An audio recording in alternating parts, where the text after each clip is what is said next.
Good afternoon, everyone. Welcome to today's Rancher Meetup. My name is Jason Van Brackel. I'm the Director of Community at Rancher. I'm standing in for Shannon today, who is otherwise engaged. So today we're going to be talking about Windows container support in Rancher 2.3 preview. With me today is Ankur, our Director of Product Management here at Rancher Labs. And again, my name is Jason Van Brackel. I'm our Director of Community. If you'd like us today on Twitter, you can join. You can add us to your Twitter and include the Rancher Meetup hashtag. So first things first, this is a meetup. This is not a webinar.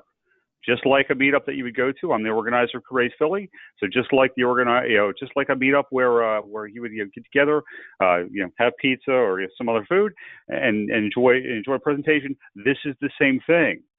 So there are a couple of rules. We're not going to be done on time. We're never done on time. Questions are always welcome. There are no bad questions. I can't guarantee we'll give you good answers, but we'll try. We'll demo, then we'll demo some more. There might be a couple slides throughout just to show off some concepts, but things will break. This is live demoing, and rule number one of giving a demo is never live demo. So, we're going to have some fun today. This meetup is also being recorded. So if for some reason you have to sign off, you don't get everything, check out youtube.com/c/rancher, and the Rancher Meetup will be there in the uploads.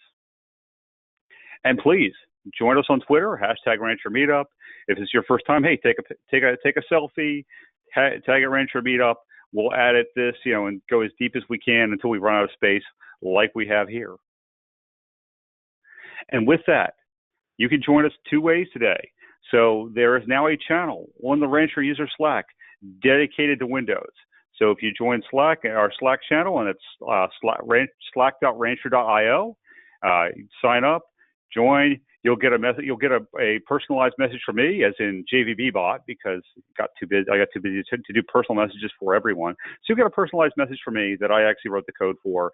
And please say hi to me as well, and join us on Windows. We are also on the online meetup channels. There are two channels that we're listening for today's meetup. One is the Windows channel. The other is the online meetup channels. If you were to open up your Slack channel here, I'll grab my Slack window. And you can see here this online meetup channel, and go ahead and join us there as well.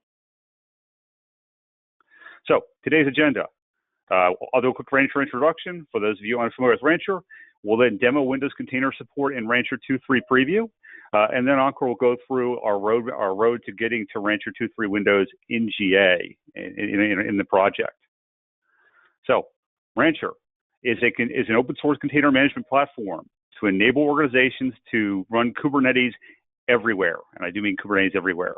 So regardless of stack, whether it's a more modern stack like an Node.js, or you're breaking up the monolith or moving a monolith over to Kubernetes in J2E or .NET, it can run, and Rancher can organize it, allowing developers to solve business problems writing code, to have a unified mechanism for deployment and scale, and for central IT to have a unified pane of glass for RBAC, security logging, and other features. With Rancher being Rancher supplying the multi-cluster management for everything. So including the ability to self-service Kubernetes environments, supplying things like monitoring, logging, Prometheus and Grafana, and on the operations side, RBAC auth policies and resource quotas on any infrastructure, on any Kubernetes engine, everything from our own RKE, all the way to your cloud providers, and even custom, which we'll show off today. So if you'd like to get started with this, we have to change the slide. We just relaunched the website, but the link still works. So if you'd like a platform similar to the one that I'm going to launch today, because I don't even have my platform stood up, just a bunch of nodes, go ahead to rancher.com. There's actually a button right there on the main page now for Get Started, and you can go through either a quick start guide here or use the button on the main page. So with that, without further ado, let's dive right into the demo, because I don't want to put you all asleep. So I already have gone ahead and spun up a few nodes. I actually based this on some Terraform. So I have all kinds of Terraform because I'm a Terraform guy. I'm a firm believer in infrastructure as code. And if you go out to my Terraform modules, all I did was take my managed Linux Windows hybrid and I took out all the code that integrates it with the Rancher Terraform provider. So I basically just spun up a bunch of nodes. So I've got, one node that I'm going to use for etcd, one node that I'm going to use for control plane, one node that I'm going to use for a Linux worker, and one node that I'm going to then use for a Windows worker. And to give you an idea of just some of the differences that we're going to see today, actually, we won't even see it. It's really under the covers. There are some slight differences in architecture. There's a great talk from DockerCon 2016 on this. These are screen grabs right from that talk. So that the source is down here. Just search Channel 9, DockerCon 2016 Windows Server. You'll get the whole spiel from Microsoft and Docker on this. But this should look familiar to anybody who's done any work with Docker before and Docker containers in Linux. Having our Docker engine, our containerd, run C, and then all of our operating system paradigms. Windows is slightly different. That's not the one. This one. In here in the middle, we have the HCS and the HNS, and this is the host compute service and the host network service. And it's responsible for all the things that containerd and run C are responsible for in the Docker world. And there are some slight differences in things going on underneath the Windows covers. But that's all I want to say about that. Understanding that it's a little bit different than working in a Linux world. So with that being said, let's start. Oop, wrong screen. So I already, just to give you an idea of what we have set up, because, just for the sake of time, I have a resource group set up, and I'm doing this in Azure since it seems appropriate to me for Windows, with a control plane node, an etcd node, a worker node, and what's going to be my Rancher server. Now, I don't have a Rancher server set up, so that's the first thing we're going to do. So we're going to sign into this server and actually start up a copy of Rancher. Now, I'll grab the single node install just for simplicity purposes, and I just need this IP address. So I'm going to open up my PowerShell window. I already have SSH installed on my machine because I love Linux and I love Windows because I've done both for a lot of years. So I'm going to SSH in, and I am Jason. And I'm going to mix up all my shortcut keys between Linux and Windows, and I'm already in. And I probably don't have Docker. So let me see, do I have Docker? Oh, I don't have Docker. Okay, let's very quickly install Docker. So I'm going to actually go into our install Docker, into Rancher. This is what I use for install Docker. And we're to grab the 11809, and we'll copy that link. And I don't ever remember my curl for this, so I'm going to look it up real quick from my Terraform scripts. Welcome to live demoing. And you know what? If you want to use the Terraform, let me make sure I don't have anything secret I'm showing off in here. Oh, wait a second, I don't have that specific one. All right. I'm going to Google curl to shell. Like I said, I do some Linux and some Windows, and I think I just did the curl. Is it curl sh? Yeah, I think that's what that is. So it's curl sh with the dash.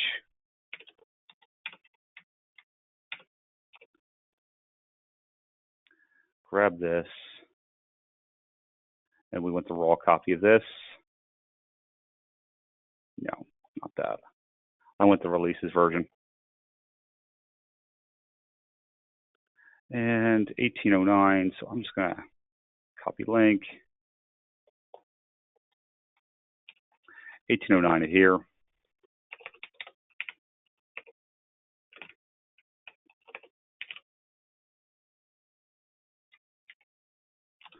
And I just make sure my output is exactly what I think it is.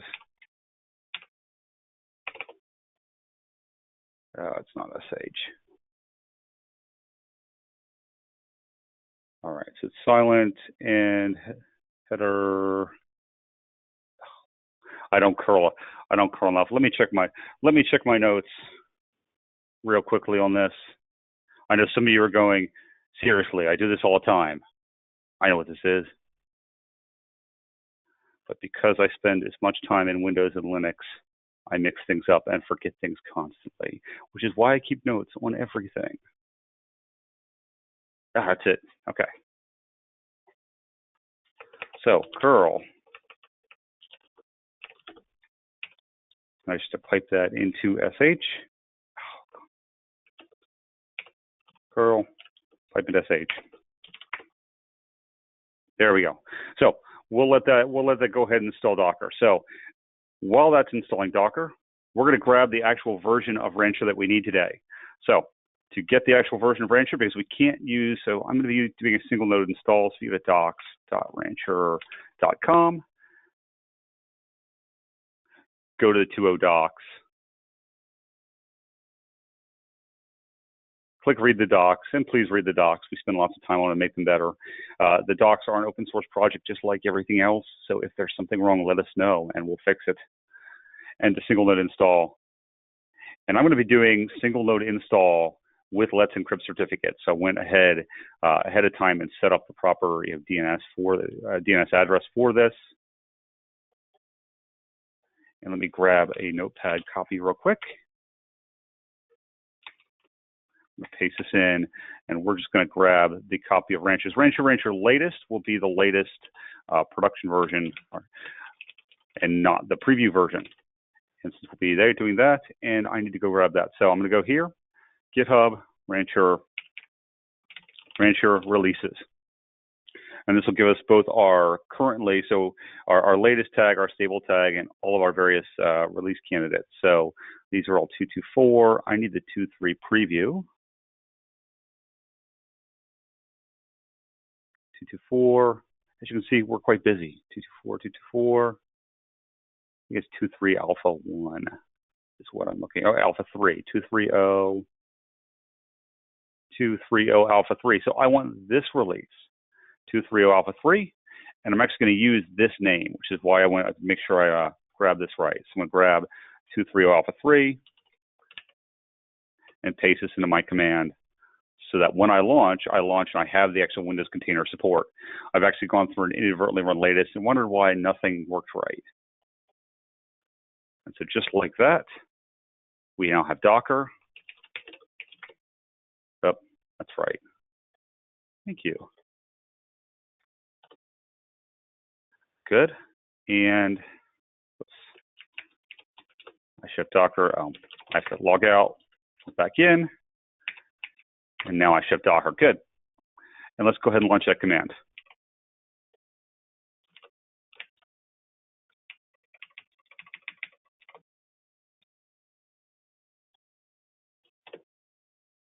And so we're downloading the Rancher 2.3 Alpha 3. You can go ahead and do this right now. It's just completely public. I'm not behind a VPN or a firewall or anything. This is just an Azure server that I'll be running Rancher on. And we'll give it a couple seconds to have Rancher start up and do Ranchery things. Because I ran it disconnected, so I was looking at logs.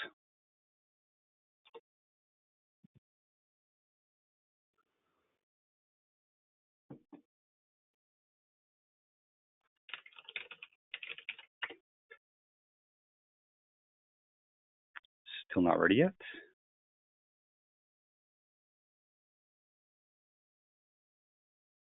Make sure I haven't get the right thing, and let's look up.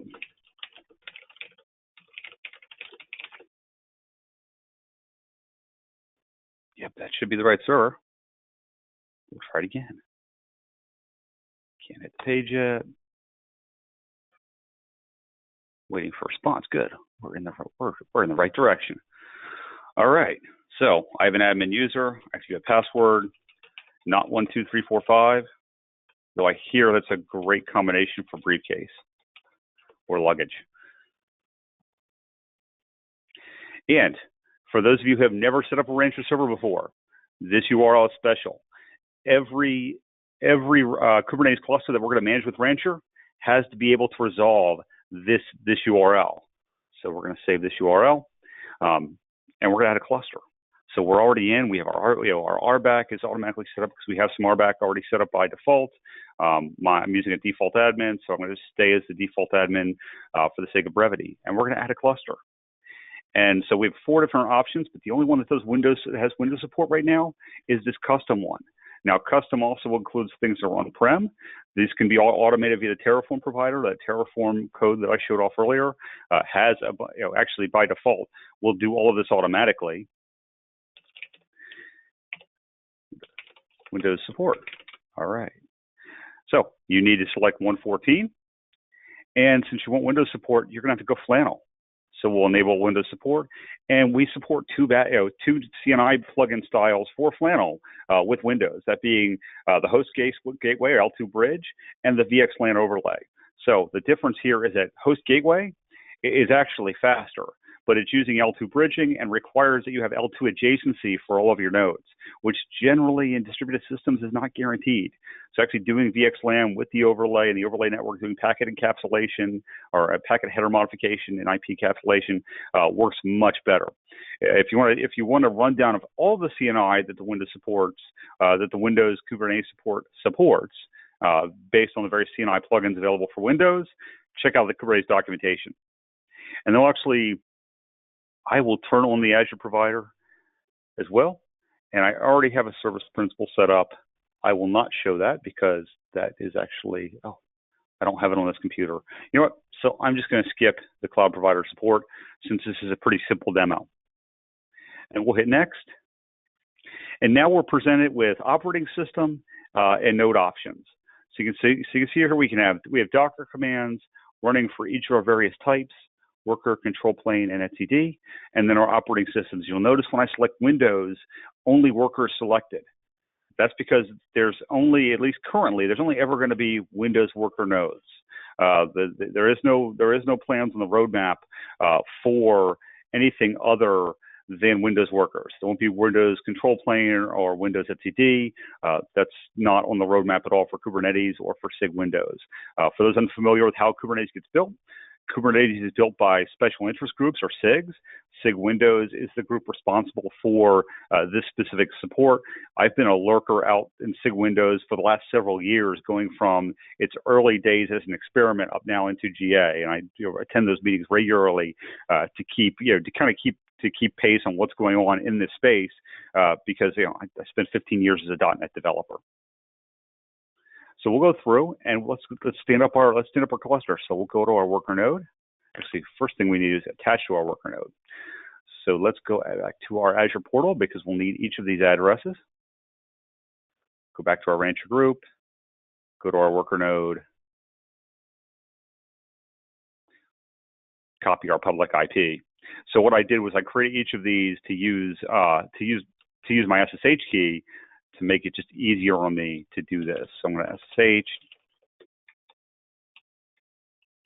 go in here to my worker node while it's connecting. I should have SSH connectivity into all of them. The joys of live demo. So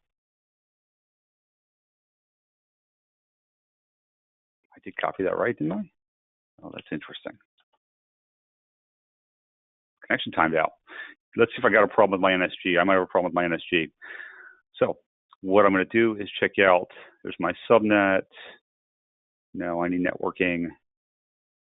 So in Azure, NSG is network security group, think firewall. And I should have SSH access. Yes, I'm allowing SSH, any. I should be able to hit that. Let's try this again.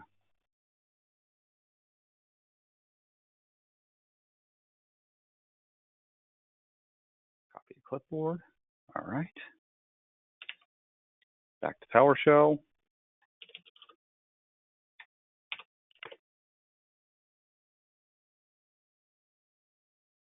Okay. Let's see if we can jump from this one to that one. So where's my 28? I'm going to grab my 28.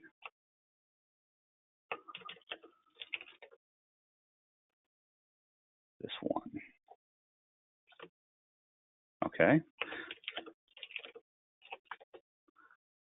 I'm not sure why I'm having a connectivity issue here. I've run through this demo like a dozen times. Okay.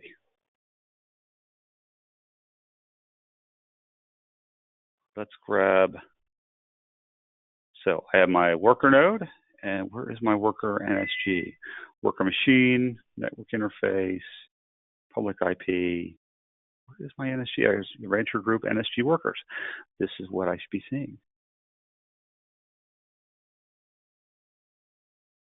22 is allowed outbound.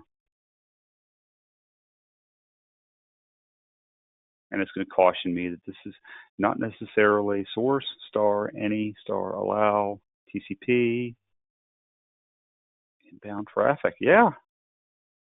Yes, I know that. All right.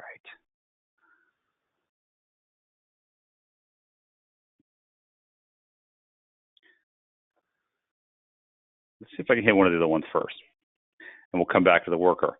Worst case scenario, we make one of these do all three. So I'm going to grab my control plane node.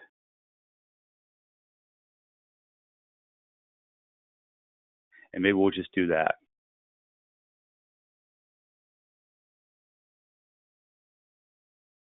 Good. Copy. Yeah.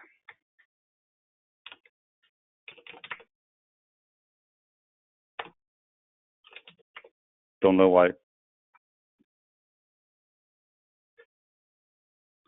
All right.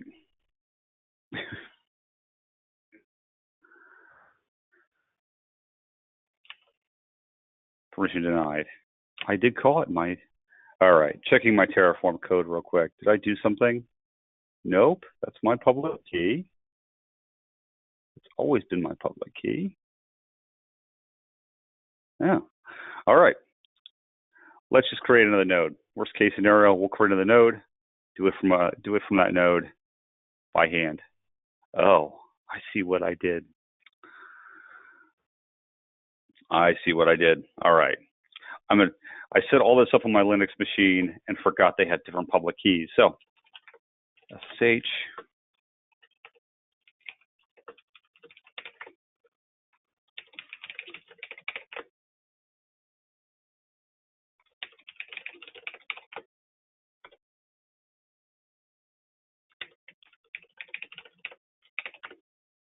there. So now I'm on my Linux machine that should have the proper key and should be able to access all these boxes. So sorry to torture you all. That's what I've forgotten. Last time I did this demo, I did it for my Linux machine and used all those keys. And so when I set it up, I didn't think, oh, setting this up for my Windows machine that has a different public key. So let's try this again. And if for some reason I can't hit my worker, just for the sake, this is my Windows worker. I want my standard worker here. So for some reason I can't get this connected with each of the individual machines, I'll just make one of the machines do all three, and then we'll add our Windows worker node. Grab my public IP address.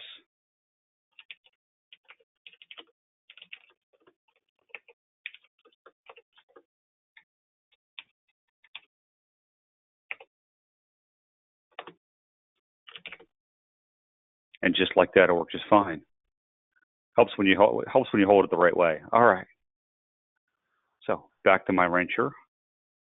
Let's grab our worker and paste. So what's happening is we're grabbing the rancher agent. Rancher agent will grab some other things that it needs to run and install Kubernetes on this machine, or at least at worker. And the first thing we'll do, we'll know it's connected. So we'll start seeing nodes registering here. So we'll go through and do this for each of our nodes. We see our worker is already getting started setting up. We're going to grab which one did I just grab? I grabbed control plane. So let's grab our control plane node.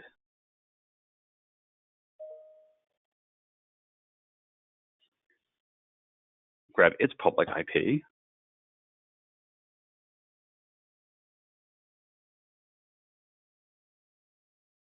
Go back into Rancher, or go back into PowerShell. All right.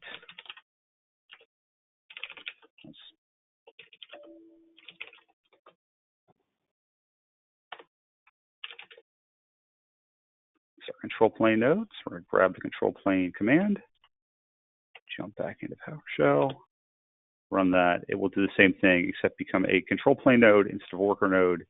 And let's go do the same thing for our etcd node.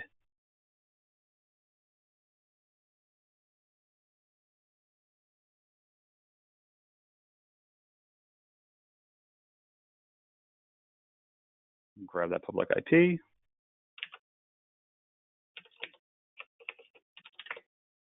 SSH.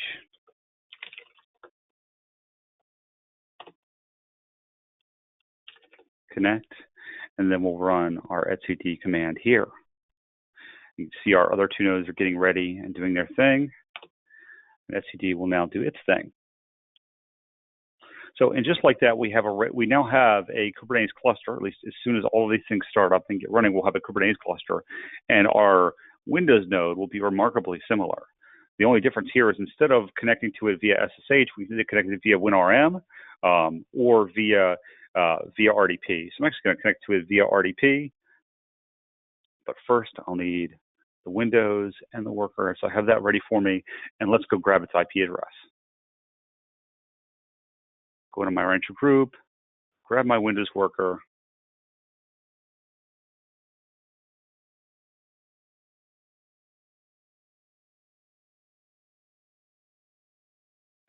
Now with the Windows nodes, I can just download the RDP file, which will make my life just a little bit easier. So I'm going to open that. And let me move this over to the screen so you can actually see it.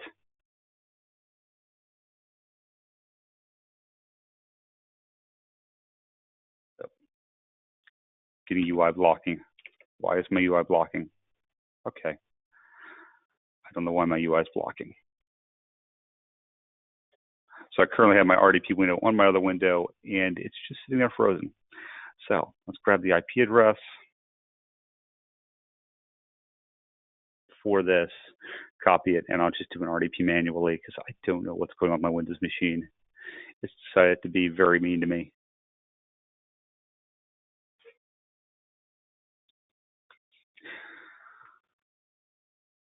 Copy, and move my remote desktop connection.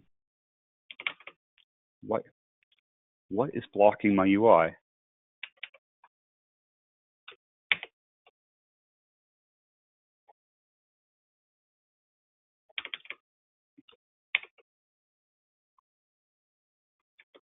There we go. Okay. So let's connect. And I'm going to use a different choice. I have a different account for this machine. I think I just called it Jason. And 1, 2, 3, 4, 5. And we're going to connect to this machine now. And I always find it funny that regardless of how you have Windows, even if you don't have a UI, you still have a UI. And we'll need that Docker command. So we'll grab the Docker command. And you'll notice a few differences here. One, we're launching in PowerShell. We're not, here, I'll do it when we get over the screen, so it'll take a couple of minutes. So one, we're launching in PowerShell. We're not launching in Bash or CMD. We're no login, no interactive command, and then we're just doing our Docker run command with our Rancher agent. You'll also notice this is not using what was I thinking? Oh, the Hyper-V container. So while this is doing its thing, this will take a few minutes. Let's talk about some differences between the containers here. Going back to my short little Windows slide deck. So Windows Server containers. This is the container we're using today. So two types of containers in Windows. So whereas Linux has, you have your Docker container and your OCI compliant containers, your cryo and your container D and all of that.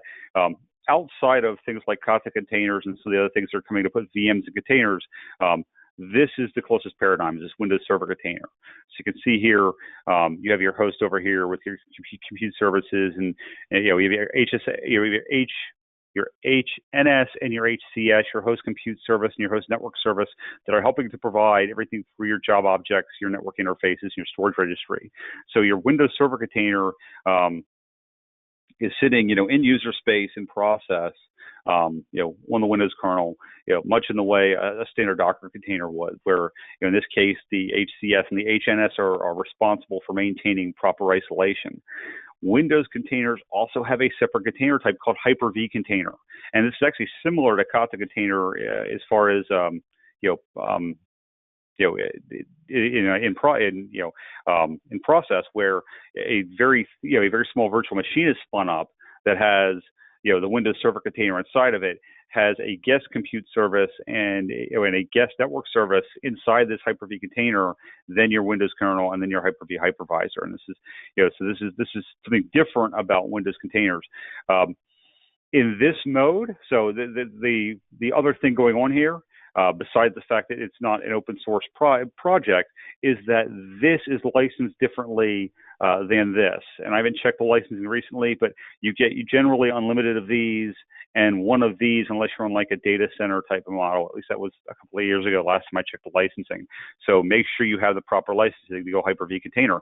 That being said, Hyper-V containers in Kubernetes is experimental. It's not something that's currently GA supported. These are GA supported. These are not, as far as Kubernetes is concerned. So let's see how this is going.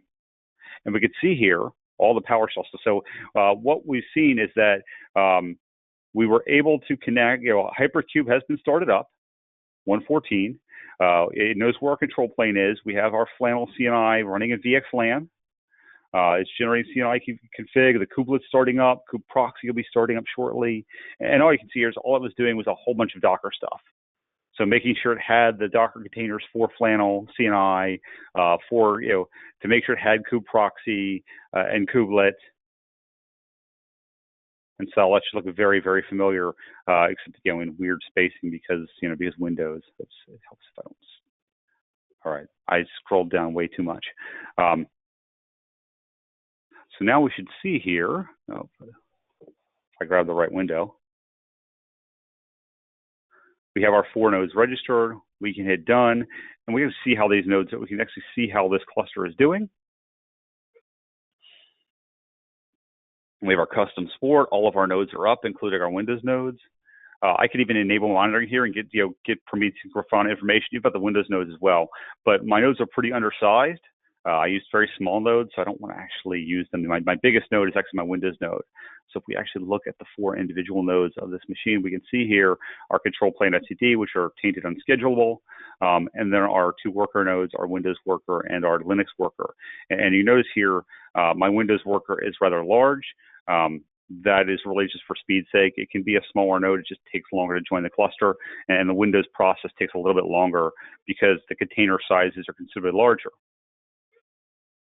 And if we look in here inside the Windows node, we can see nothing's on it right now. The important thing as far as targeting goes, so when you're targeting workloads onto Windows versus Linux, when you have a hybrid cluster, this becomes extremely important, this label. You actually have to make sure that you tell the scheduler to use a node selector with this label, or if you're using older stuff, this label. That way, it won't inadvertently try to target a Linux node and things go haywire. And the same thing goes for your Linux applications. Your Linux applications will not need to target the right worker node via node selector. Changing some of your Helm charts around, or just doing you could actually taint this node specific to this, and then make sure that Windows applications get a tolerance towards that. So really important. So let's actually schedule something Windowsy here. And we'll go and we'll grab the default project. And by and large, most everything you're used to in Kubernetes works in Windows because it's still just the Kubernetes API. Now, there are a bunch of caveats, and I do mean a bunch of caveats. And what I'd recommend you go do is go read the Kubernetes Windows support documentation. No, I didn't mean an AND 20 there.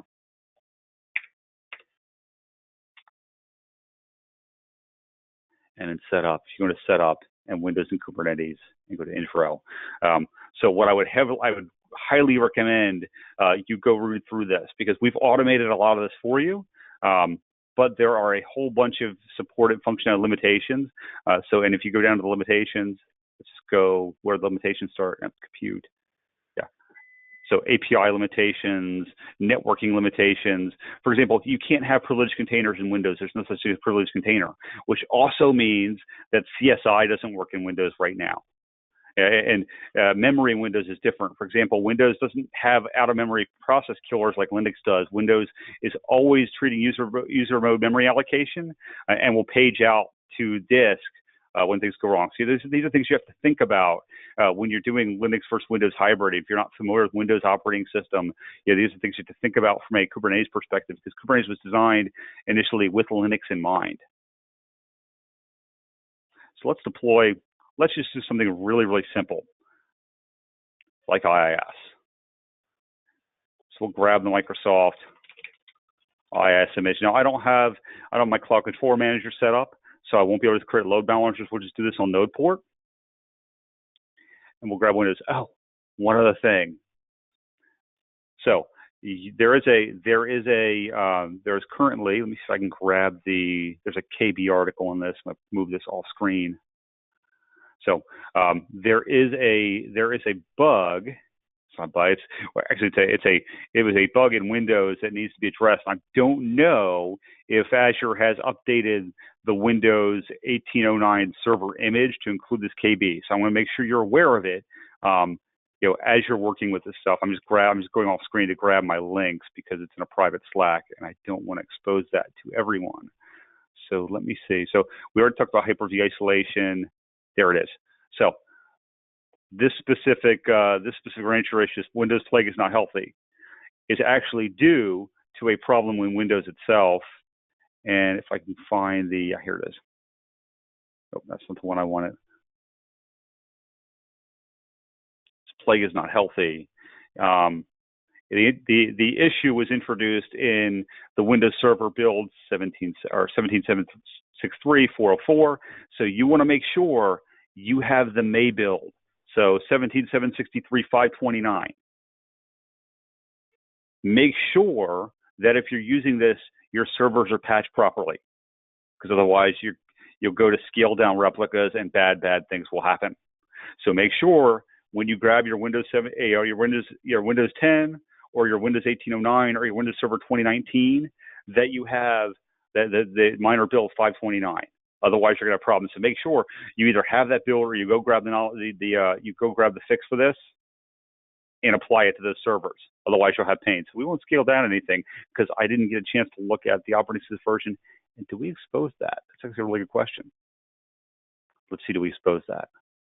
I want nodes, and I see kube proxy. I see Windows up 504. Okay, so we don't have that specific fix in yet. So I used the Windows Server 1809 latest with Data Center. So I would have to apply that KB to not run into problems here. So yeah, make sure you check that minor version that it's 529 or later. And that was just released May 21st. It's very new. So back to what I was doing before my ADHD kicked in. Let's grab IS, and we now have a target OS. This handles that for us. Host port is also not supported on Windows because that would require host networking, which is not supported on Windows. And we're going to publish 80, and we'll do a node port, and we'll just launch that. So another thing of note, node ports in Windows do not work for local network. So the local network inside of the cluster, you can't hit that node port. So if I were to go into one of these nodes and try to curl the node port, it would not work. One of those limitations you'd find in that documentation in here. So, but we can hit it from the outside world. So I'm going to make sure I grab its public IP address. Once it deploys, we can see what it's doing. Container creating. Let's look at the events. I see this on almost every Windows HNS call I do, and we're just calling standard stuff. So if you need help with this, always you can hit us up in the Windows channel. I would also highly recommend you go out to the SIG Windows channel in the Kubernetes Slack. So the Kubernetes Slack, I believe it's slack.kubernetes.io, and you can sign up for the Kubernetes Slack and just look for the pound or hashtag SIG-Windows. I'll be in there as well. I'm at JVB there, Juliet Victor Bravo. I'm either Jason Van Brackel or JVB everywhere. And it's really because there were just so many Jasons born between 1979 and 1983 that Jason was already taken when I got the Rancher and a couple other companies. So people just started calling me JVB, and it stuck. So by all means, check that out. And it looks like we started our IIS container, and it is running. Let's go ahead and try to hit it. So I go back into my workloads. Oh, I have my local. So Ankur, let's make a note that as this goes to GA that we actually put public endpoints in here. But we can find that public endpoint just fine. We'll grab a worker node ingress route and Windows worker, and we'll grab that IP address and we'll copy that link. And where's that listening? I should be listening on 31067 or 76. That is not what I meant. Thank you, Azure Portal. So I tend to live in the Azure CLI. I like it a lot. It works really well. But I do like Portal for meetups because it is visual. And what was that port? 31076. 31076. And we have IIS just like that. So now, regardless of whether you're a Linux shop, a Windows shop, or a both shop, if you can deploy the window to IIS, everything from ASP Classic to some of your SOA, stuff that was done in WCF. That there is no .NET Core equivalent for WCF. There are a few open source projects that are starting up. You now have the ability to bring all of your monoliths over to Kubernetes, to start breaking the monolith and doing that in an organized fashion. But now you can, so now you have the ability to do that with both your Windows Server knowledge and your Windows knowledge. So I'm going to go check our channel right now. In the Windows, I see people saying, "Hey, hi from Denmark. Hello, welcome to the Windows channel. You're on the Meetup right now. Awesome. Love when you all join." So I'll turn my welcomer back on. You'll get your automated welcome message from me, but please say hi. It is automated, but it's really just to try to scale myself. There's one of me. And then nothing in the online Meetup channel. Let's check the online Meetup channel. All right. No questions in the online Meetup channel. Let's check the WebEx. Any WebEx questions? Hey Jason, well, I've been answering yes. the questions on GoTo. Okay. There are a couple that I have not answered or assigned to you, so you please go ahead and answer the ones that are unanswered. Thanks, Ankur. No problem at all. I love the GoToWebinar interface, and by love that I mean not at all. Let's see. Answer. Where is that? Asker. All right. How do I see the ones that are assigned to me? Let me assign the ones that I have not answered to you. Oh, I see them. I see they're blank. Yeah. So, exactly. Will it be possible to provision Windows worker nodes remotely using WinRM as you do for Linux workers or SSH? Absolutely. So I give an example of that in my Terraform code. I actually had a chance to test this Terraform code completely, but if I'm going to go grab it, it's Jason Dan Brackel /Terraform-modules and this managed Linux Windows hybrid. So this does something very similar to what we did now, except all in automation. And what I'll point out to you in this main TF file specifically is the, let me see if I find the WinRM. There we go. Nope, not the security role. So one thing of note, I set this up in a really insecure manner. So I set up easily for demo purposes, but not secure. So this is unencrypted WinRM over HTTP. If you use this demo code, is not production ready, but it's possible. So what you would do is I use this is for the Terraform. Terraform has a remote exec, which is equivalent to either an SSH command in Linux or a WinRM command, or you can even do SSH in Windows if you have that. So it will use this connection, my WinRM, with my admin username and password. And in our Terraform provider, this Windows node command was that command I copy and pasted. And the only thing I did was our command actually includes Hyper-V isolation, and I just tore it out because it doesn't work right in Kubernetes for Windows yet. And that's it. So I would run that. I would run that Docker. I would run that PowerShell command through WinRM and work with it that way? So really good question. Yes, it absolutely does work. Hey, Jason, so just to let you know, I didn't account for Terraform provider, and my answer was that no, we don't do it. But I think just for correction and for people listening, Jason showed that yes, it is possible to do it if you use Terraform. Yep, yeah. If you use a Terraform provider, or if your nodes have WinRM set up, absolutely you could do that via just a WinRM call. So would it be interesting to make Windows nodes manageable from Rancher via WinRM? I think that'd be incredibly interesting because being able to do the way we do Docker machine now with the Linux nodes, I would love to see that. With the Windows nodes, I actually tried to make it do it. With the Terraform provider, because there are things you can kind of force the Terraform provider that are more flexible than the UI. And the issue right now is that our Docker machine code is looking for SSH and not for WinRM. So I'm actually going to run an experiment sometime. Maybe I'll do it on the Ranchcast, where I'll see if I can get Windows working over Docker machine, because I can get the nodes to provision. I just can't get them connected. I bet I can make that work. For those of you who don't know what the Ranchcast is, I haven't officially launched this yet. I've done a soft launch of it. I'm now doing a Twitch stream. So it's twitch.tv, the Ranchcast, and it's basically similar to our online meetups, but smaller in scope. So it's usually me and a few people from the community. We'll do interviews. My idea is to give you a look inside what Rancher is on a day-to-day basis. And so the things that we're working on, they're not necessarily, projects that are going to be GA, but just the tools that we use in-house that we love. For example, the Terraform provider we were using in-house before it was made publicly available. I'll do an interview with Ankur to get his experience at some point, interview with, Shannon to see about the history of Rancher. These are all ideas I have to do the Ranchcast. If for some reason you're corporately blocked, you can get all the videos for Ranchcast, youtube.com, and I don't have a /C for it yet because I need more subscribers. So this is my way of begging you to subscribe to the Ranchcast.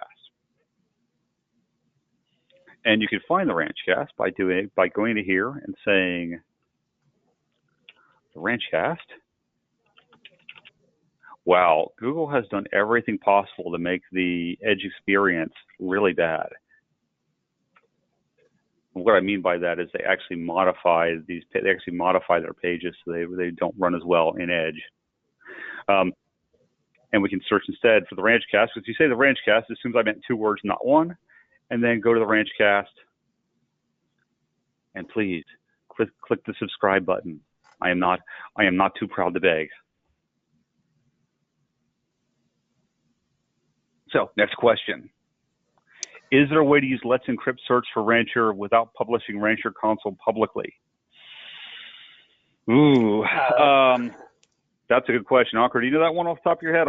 My guess is you would still need a way for Let's Encrypt to be able to talk to your Rancher server. So it'd probably be a firewall hall at some point. I think we have it covered in our documentation. Please do check it out. And I don't think it's going to be any different from Linux versus Windows.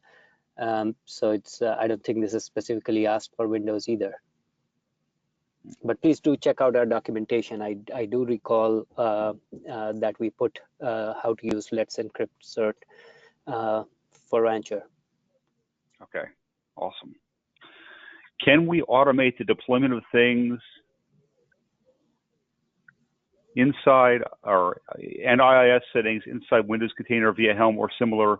Does it support some sort of PowerShell scripting? So as far as Helm and everything else goes with Windows containers, it is the same as Linux containers with the various caveats in the Windows documentation. So all your pod APIs, your deployment APIs, all work the same. Just make sure that make sure your Helm charts are set to target the Windows operating system. So if you would check out this guide to scheduling Windows containers in Kubernetes, build your Helm charts around that. So that you can do those sorts of things. Understanding that certain things are not don't work quite right. Like for example, local node port doesn't work. So the node, like as I mentioned earlier, that's all spelled out in this documentation. And yes, it actually the Windows container images do support both CMD and PowerShell, so you can script inside of there as well. We go and show if IIS on Windows is now working. Yes, I clicked that. It was working.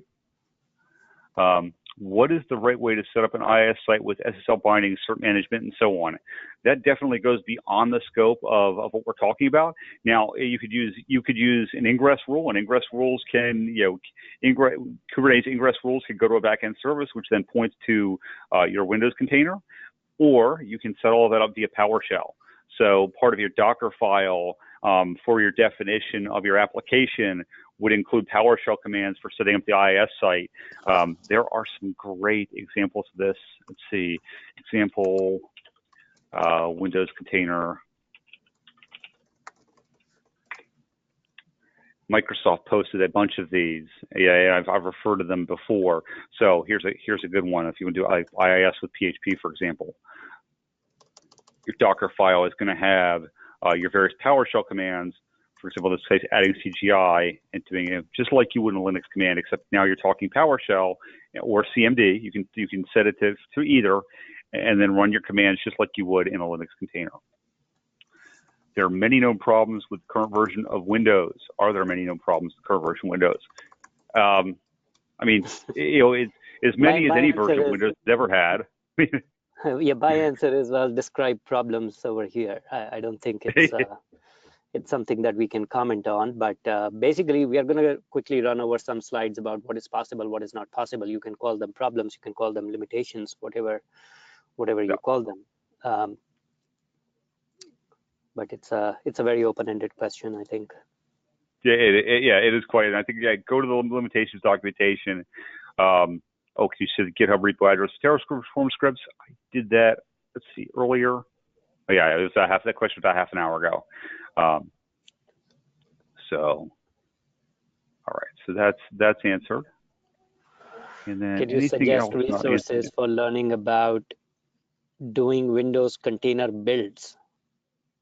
I would absolutely go to the Windows documentation, the Microsoft documentation on this. If you go specific to containers on Windows, this is where I would start. This is actually really they've done an excellent job of spelling out deployment and how things work and making sure any virus is working right from a Windows world. There's lots of community videos, or certainly come out to Slack and ask me. I'm more than happy to answer questions around that. Like I said, I've been involved in Windows containers before it was a Kubernetes thing, back when it was just a Docker Swarm thing. So I've done a lot of this just because honestly containers really interested me from as somebody who loves both Windows and Linux, and I was really happy to see that start to come on in the Windows world. All right. Do I need a Docker EE subscription to use Windows containers? Absolutely not. Absolutely. You can use there is a community edition and a enterprise edition, and the non-licensed one works just fine. I thought that for this one, the minimum requirement is Docker EE basic, and so they will probably need Docker EE basic support from Docker. Yeah, it's where the community is going. So where SIG Windows is going, where the community is going, is the ability to have containerd and cryo style Windows containers, and that's happening because the Kubernetes community would like to avoid a feature that locks you in to a product with a required license. Okay, so I think if I have to kind of summarize that, JVB, what you're saying is, for now, yes, you do need that, but in the future, containerd, once containerd is supported, then probably not. Yep, absolutely, yeah. Today it's Docker. It's Docker. Tomorrow, containerd, other options. How do persistent volumes work? Can you attach the storage class? So I don't have the Cloud Control Manager set up, but storage works the same way with Windows nodes as it does in Linux nodes, and there's other limitations around this. If you go back to your intro to Windows support, the storage, so Flex Volume and Added Free plugins that have SMB and iSCSI work. Azure Disk, Azure File, and GCE persistent disk, and that's it. So other disk types will work. That's the other thing that SIG Windows is currently working on. is more storage plugins. So you're severely limited today in what you can do from a storage perspective attached to pods. But again, this is the first release of GA for the Windows support in Kubernetes.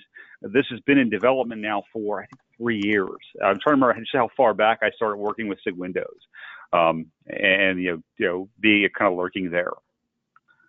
So let's see, next question. Oh, my window just refreshed on me. Give me a second. So. Can Rancher launch or provide running on Windows containers, not to use Linux server containers? Feel free to answer, JVB, otherwise I would answer. Yeah, I can answer that. So yeah, Linux machines are required. Windows will only be supported for worker nodes. So the Rancher agent itself even requires the ability to be a privileged container for setup. So it can't run on Windows nodes anyway. There are lots of things that Windows can't do yet, and this is the nature of the Windows operating system and how its security access manager works, because it doesn't share the security access manager between the host and the containers. So there are lots of limitations to pods in Windows. So those will have to still work. See, what is I've already talked about that one. Was looking for Windows support will benefit the brownfield applications currently hosted on from the VM example. So so the answer is around brownfield applications. Your monolith will lift and shift over to a Windows Server container just as easily as it would a VM now. So now the difference is you're not going to be setting up anything with a UI. So you're going to have to understand your WMI commands for setup and your PowerShell commands for creating your sites, creating your bindings, copying your applications. So check out those Dockerfile examples, because there are examples for IS. I have a WCF example somewhere.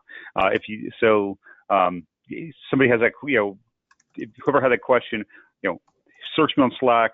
I've got examples around that, because I have written a lot of ASP Classic that some of it is still in the wild. I know this because they're publicly facing sites that I check every once in a while, and it scares me a little bit. But it means if that stuff that I wrote in ASP Classic is still in the wild, I know there are a lot of you listening who have ASP Classic stuff that you still need to deal with. Now, that will run just fine in modern IIS as long as you have the right modules turned on. It's a good question. What is the nature of the host port binding not working? Is this going to be fixed in the future? This is actually a limitation of the Windows operating system and Docker in Windows. Host ports don't work because I think host ports require host network, and you can't get that. But let me host port. It doesn't say host. Let's try host port with a space. No results. I thought it was on this page, but I guess not. So yeah. It's a different page, but yeah, the host port does not work for that reason, because the way networking works. So you can do node port, cluster IP, load balancer, and external name, and that's part of the host networking service in Windows. It's actually something that we have access to. This is probably a Microsoft or Docker question, but what's the crystal ball look like for running Windows on Linux Docker? So the short answer is I don't know. The longer answer is I'm going to be doing some experiments when WSL2 comes out. So Microsoft had their big build conference, and one of the announcements was WSL2, which is Windows Subsystem for Linux. So Windows Subsystem for Linux 1 was a lot of syscall translation, and it was icky. It didn't work real well. WSL2, they're actually building conceptually. It sounds a lot like the way Hyper-V containers work. So you're basically going to have a small VM that has an actual real Windows or real Linux kernel running on it that will be supplying the Linuxy things for Windows. Now, I'm not sure how tight that integration is going to be, but you better believe the moment I get a hold of it, I'm going to try to launch a Rancher Linux node from it.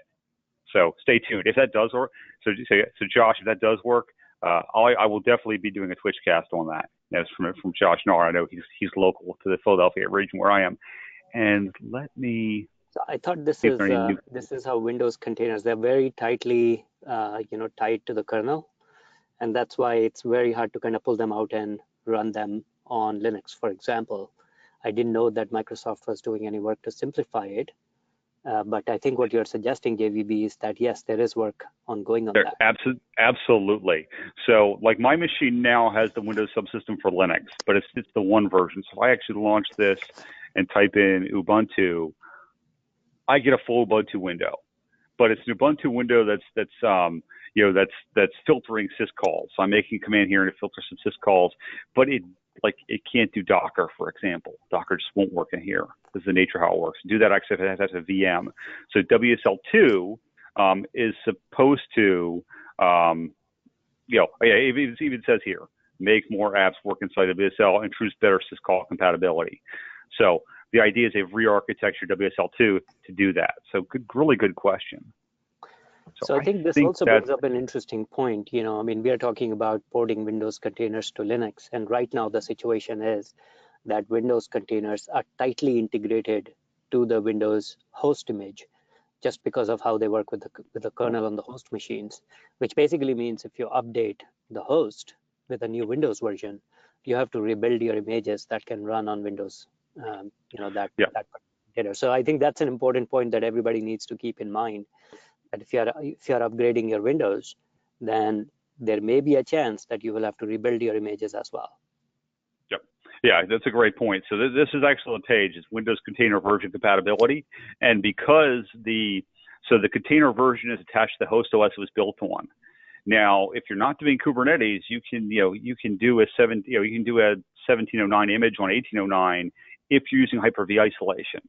But we don't have that in the Kubernetes world. So we are fixed to Windows 2019 / Windows 1809 / Windows 10 with that 17763. Get your 529 or later, so you don't have the problem. So that you can do process-based isolation. Yeah. As you see, version compatibility in Windows is not like the Linux one. It's an actual pain. It's actually a big pain. So, does Docker 1809E have to be installed only on the Windows nodes, or should it be on the Linux nodes as well? No, it does not have to be on the Linux nodes. Mm-hmm. This is Windows. It's Windows specific. Your Linux nodes can still run the way your Linux nodes work. If you want some nodes that are Docker and some nodes that are containerd and some that are cryo, they can all live together as long as your containerd config is working just fine. And I think, JVB, I'm a little unclear on the licensing here. Does Windows Server 2019 cover the Docker licensing as well, or do you have to do it separately? There is a container license add-on. So they have to buy that's 2 licenses. 2 years old. There is the licensing is different. I don't know how much it touches on. So go check your modern licensing, because when I was doing this talk back in 2016, 2017, the way it worked was anything under data center, like your standard edition Windows Server, you got one Hyper-V container, unlimited Windows process isolated containers, and if you had data center, you had unlimited both. But my knowledge of that is like 3 years old. So go check out your Windows software licensing. There's lots and lots of blog posts on it. Just make sure you get one that is modern with 2019. As we talk about 2019, not 2016 anymore. The second part of this question is worth looking at as well. Is there a problem if there is a mixed mode of Docker versions between Linux and Windows? Mixed mode will work just fine, because your Linux and you can have multiple versions. So nodes are independent of Kubernetes itself, as long as they support the right Kubernetes, as long as they support the Kubernetes API. So as long as the version of Docker is compatible with the Kubernetes, I could have 3 different versions of Docker here running on my Linux nodes and a 4th for Windows. Now, we unify that via our automation, but there's no requirement stating that it has to be that way. Great. I think that's all the questions we have. All right. I'm going to check. Let's see. I'm going to check our Windows channel real quick. And our linky to the Ranchcast channel. Anyone else losing audio? So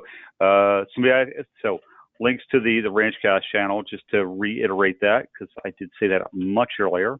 It's Twitch TV/the Ranchcast.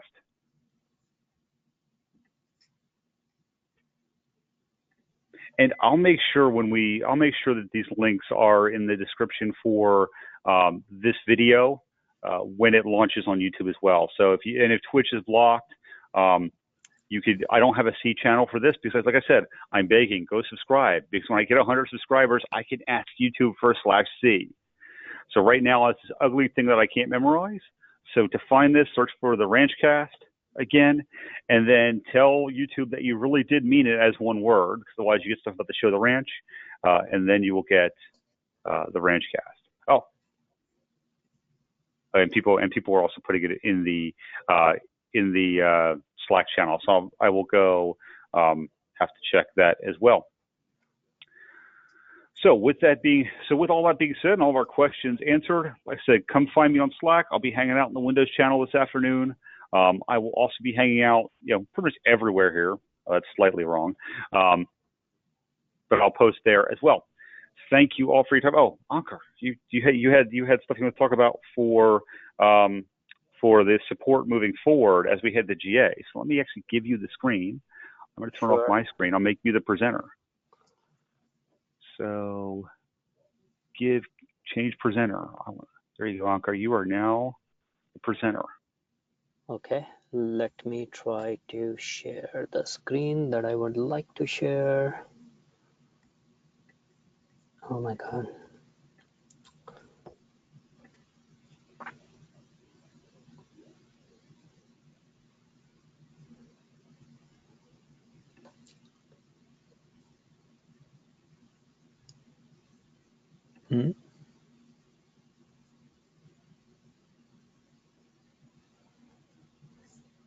I am trying to just share my screen. There were two of you on here, so let me grab the. Oh no, I got it. I'm just trying to. Oh, you got it. Okay, let's see what came there up. You go. No, yeah. That's not the one I wanted to share. So let me just share my.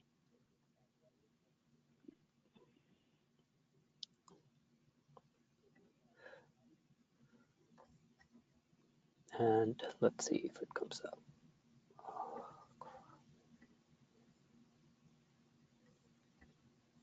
All right.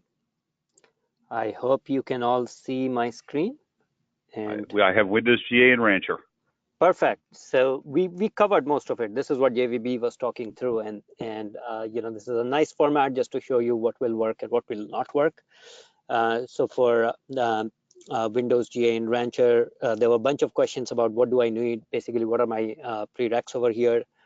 So I listed it out. You definitely need a 2019 Windows 1809 Docker Enterprise Edition, Kubernetes 1.14, and we are going to support it. Right now we have put it as experimental, but very soon we are going to make Kubernetes 1.14 GA. That doesn't mean that Windows support will become GA right away as well. We have a date for Windows to become GA later in the year. But for now, we are going to make Kubernetes 1.14 GA.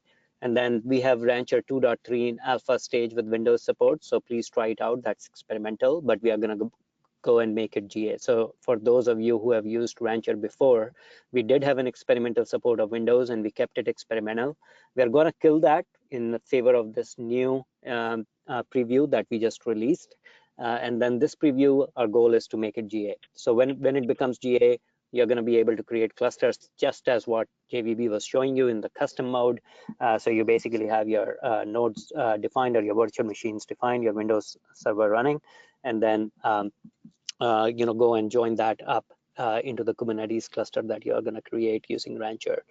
You can use almost any infrastructure to create your nodes. We really don't care about that as long as it has the right Windows image running.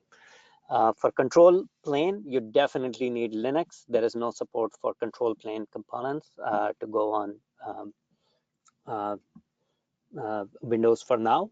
Worker nodes, it can be Windows only or a mix of Windows and Linux. We support both, but we recommend that you have at least one Linux worker running. For persistent storage, JVB ran through the list, and if you're interested, I listed it out here. I think I might be missing iSCSI over here, but it's well documented in Kubernetes, and we are gonna make every attempt to support all of that. In fact, we are gonna end up supporting all of what Kubernetes supports. For networking, Flannel, we support both VXLAN and host gateway. There's a little bit of contradiction and contradictory information that we keep getting. Kubernetes documentation says VXLAN, mentions VXLAN, and I think it puts it as an alpha support. But Microsoft has reached out to us, or at least talked to us, and they think it's out of that. So we are definitely going to support both modes, VXLAN and host gateway. There were a bunch of questions around Calico. Once again, we don't see Calico in the Kubernetes documentation as being a supported CNI plugin, but once again, Microsoft has mentioned that they are working and making progress on it, and I think they might have already kind of gone GA with that. Not certain about that. We don't have a written confirmation or a documented confirmation on that either. What will not work, we think that there are some of the things that we won't be able to support just because of how Kubernetes Microsoft Docker kind of worked today. So Windows only cluster, control plane, as I mentioned, that's not going to work. Security policies, pod security policies, there are some of the things that just don't exist in Linux. Things like SC Linux AppArmor, they're not supported. They're obviously Linux specific. Privileged containers, well, Windows doesn't have these options, so obviously those things may not work. Prometheus, we are sure that it doesn't work out of the box for Windows, but if you deploy a Linux container, enable Prometheus monitoring on that, then we will go and try out if we can funnel some of the WMI data into our Prometheus, and that way you can get Prometheus and Grafana reports of on what's happening on your Windows nodes. And then, of course, ingress controller like Nginx, which we provide by default, that's not going to work, not certified for Windows, at least not for now. This is all I wanted to cover quickly. If there are any other questions, happy to answer those. I will see if there are any questions that were asked. JVB, are you looking at any questions that may have come in other channels? I'm actually looking at Slack right now. Nothing on the online meetup channel. I don't see anything on the Windows channel. I see one on GoTo, which says, are there any plans to support Longhorn with Windows nodes? We will have to discuss this with our Longhorn team, but as of now, when we go GA, no, it's not. Longhorn is not part of that GA process, so it's not going to come out. Another question by Robert McDermott. I thought that Docker EE was only required if you want to run Linux containers on Windows, and that Docker CE on Windows 2019 can run Windows containers. Is this not true? Not that we know of, and none of the documentation shows that it will work that way. So if you have any information or documented information, please. Yeah, I'll have to check that on my Windows server. I haven't looked closely to see what version of Docker was on there. I know the earlier versions of the pre-GA Kubernetes support did run on CE, but again, that was a couple of years ago as this stuff was in development. So it's something we've had. All the documentation points to EE Basic. Yes, every documented thing that we have received is about Docker EE Basic. And I think that's what we are going to stick to for now, unless we get confirmed plans that Docker CE is also supported on Windows 2019. Okay, I don't see anything else. There's one more. Does Docker 1809 have to be installed only on Windows nodes, or should it be? Well, I think we already answered this, so it definitely needs to be there on Windows nodes. All right, if there are no further questions, we can end the webinar, or we can end the meetup. All right. Well, thank you all for joining us today. We really appreciate your time, and I look forward to seeing you out on Slack and out on social media. So thank you all for your time. And this recording will be up on YouTube. It's probably sometime next week. Matthew, who handles that's out on vacation this week, so we'll get that up, and we'll make sure we throw up out on the socials and the Slack when this is live. So thank you all today for attending, and we'll see you next time.